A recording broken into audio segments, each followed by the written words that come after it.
The value of a watch is the high craftsmanship.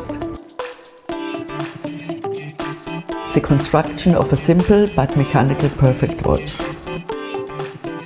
I love watches, I'm a watchmaker, so it's a little bit, it's my heart. 作為德國錶嘅發燒友，今次嘅訪問咧係我自己都好期待嘅一次。Moritz Grossmann 一個同朗格生活喺同一時代嘅德國製錶大師，點解喺俾人遺忘咗超過100年之後咧，佢嘅製錶傳奇又可以得以延續呢？呢一切都要歸功於 Christine 一位女性製錶師，亦都係 Moritz Grossmann 呢個品牌嘅掌舵人。中意德國鐘錶歷史同德國機械錶嘅朋友咧，千祈唔好錯過呢集英飛訪談啊！首先，你可能會問 Moritz Grossmann 何許人也Moritz Grossmann, he was really one of the most eminent watchmakers in Glashütte. Everybody knows Aldoph Lange during this time in the 19th century. So Lange and Sonne and Moritz Grossmann, they knew each other in their time. They knew. Yes. They both have been friends. Friends. And Aldoph Lange, he already started in 1845 the workshop in Glashütte, and during this time Grossmann traveled in Europe. He went to Switzerland, France, to UK, and as he came back in 1854, Lange said to him, please join Glashütte, and that was the time as he opened his own workshop. And Grossmann also produced pocket watches, also pendulum clocks. He also developed measuring instruments, but Grossmann was famous because he wrote a lot of books. He spoke 4 languages, so he also translated books from French into German. And I think the most important what he has done was he was the initiator in 1878 of the German watchmaking school. But unfortunately he passed away early, with 59 years old, and his son has been too small, so they really stopped with the company, and Lange went on during the time through the sons of Richard and Emil Lange. So Lange also took over the raw movements of Grossmann. So nowadays in auction sometimes you find pocket watches from Lange, and they have a double signature because the raw part movement is from Grossmann, but it's finished by Lange and assembled at least in a Lange watch. If you find something on the watch with two signature under the dial. So okay, I will keep an eye on it in the auction markets. Moritz Grossmann 應用喺懷錶當中嘅機械美學，又喺當代腕錶中點樣呈現出嚟呢？ The Germans perhaps are not looking to produce very slim watches. It's more functionality and really craftsmanship. You have some special points which are really going back to the history of the pocket watches in Glashütte. The most German or Glashütte companies have a 3/4 blade. We go back to the history of Moritz Grossmann. We have a 2/3 blade. If you look here as a regulation system, the micrometer screw, which Grossmann used in the pocket watches. Our movement is also set up in a pillar system, so it's completely free around that the watchmaker can look inside. And we also use chateaus.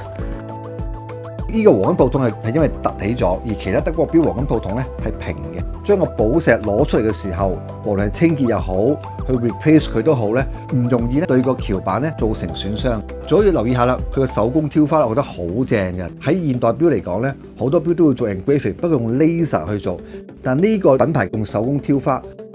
當然 ，Moritz Grossmann 嘅腕錶咧令我驚喜嘅又點止咁少啊！喺高端機械錶市場。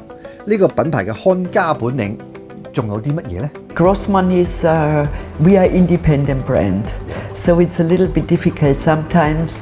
People start to compare us with commercial brands. I think everybody recognizes the high finishing. It seems you are so proud of your steam hands. Why is so important to define watchmaking? The hands. If you look at the most watches, the hands are too short and they are thicker.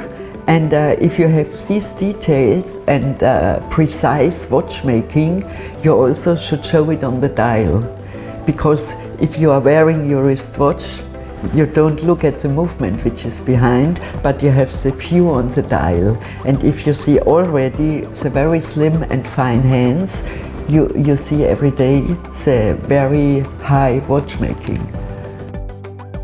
We started from the beginning to set up a hands production. So all our hands are made by one person by hand. The hand is done in two parts. The cutout is done in a wire erosion machine, but at least one person really sits and is polishing the hand. And we need 6 to 8 hours for 3 hands of a watch.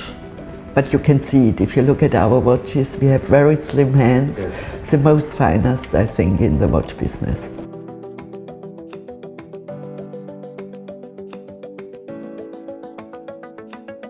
But it seems you like the back page very much. Yes. You wear it all the time, you know? It's one of my favorite pieces because some customers said to me, Christine, it's nice to have the Moritz Grossmann watch, but I never see the movement. And the value of a watch is the high craftsmanship. Okay, it's the movement, the construction, but the high craftsmanship. And you don't see it if you wear the watch. I only see it if I take it off and I turn it around. And then we said, okay, we have to do something. Can we swift the movement? And we started with the construction. It's not only to turn it around, you really have to construct each part of the movement in a new way, from the left to the right side, or right side to the left side. For me it's a wonderful piece because you see now all the mechanism on the dial, and if you have a look on the back side, that's the watch where you see the whole pusher mechanism and the second stop.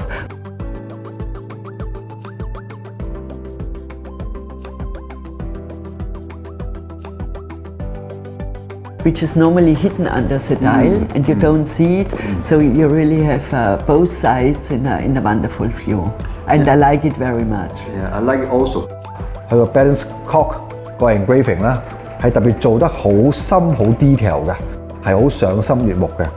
甚至乎佢個 balance wheel 咧係比一般嘅 balance wheel 咧係大啲嘅。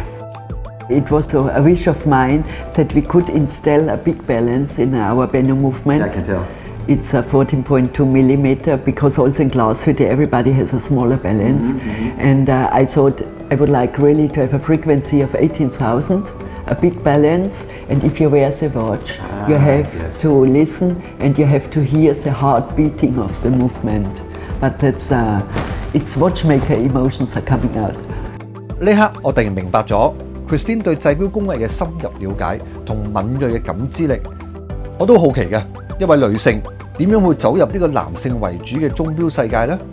又係咩緣分讓佢同100年前嘅傳奇錶匠命運相連在一起呢？ My background is I'm a trained watchmaker. After my bachelor degree, I wanted to study sport. It didn't work out at the moment, and then through friends, because I was a little bit connected with art, they told me, yes, why do you not train as a watchmaker or to go in this area?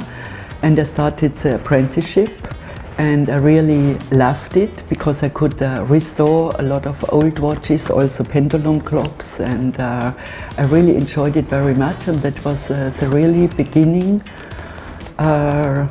for my love for watches. Do you go to the kind of formal watchmaking school to learn? Yes, I did it. It was 3 years. After I went to retail business, I did trainings for watchmakers and for sales staff, more in marketing and sales and distribution.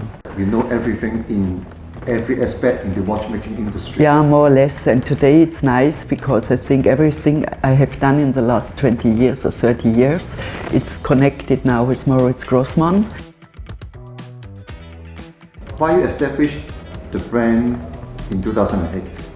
It was a time I went in 1996 to Glashütte to do sales promotion for Glashütte Original, and after I left and I went to Lange & Söhne, and if you work in Glashütte you get very much connected to the German history and also to Glashütte history.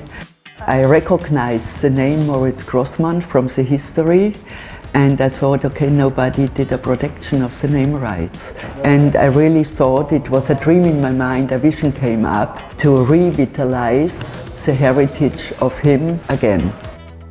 And after, with my family, we tried to protect the brand rights. And some years later, the letter came in, and we have been the owner of the brand rights of Moritz Grossmann. Let's think about for an easy way for a woman where you can also wind the watch if you have fresh painted nails. 佢哋嘅女性標款點解會令我拍案叫絕？ Asia was the market they believed at first in us. 點解亞洲成為佢哋首要嘅市場呢？當成個市場都爭先恐後推出奢華運動錶嘅時候 ，Christine 又點樣睇呢個趨勢啊？下一集我哋會繼續同 Christine 傾偈，進一步走入 Moritz Grossmann 嘅機械世界。